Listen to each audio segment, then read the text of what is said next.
I got the screws off, and I'm going to pull it out so you can see. There's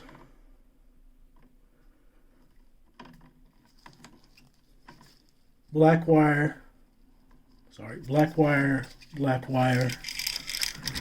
and white wire. Of course, this is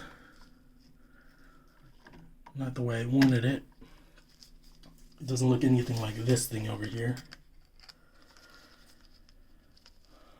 So after pulling it out, I should check the voltage using the voltage meter. Gonna try it on this wire. There's nothing.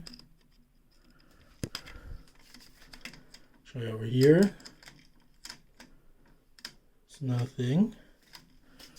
Finally, try it on here. This last spot. Can't see, but it looks like this. And nothing. So hopefully there's no voltage.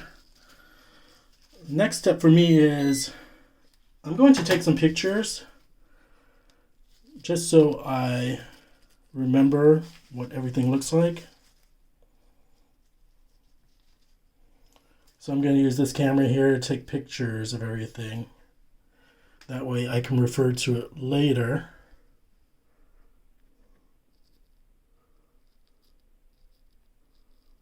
And that's it.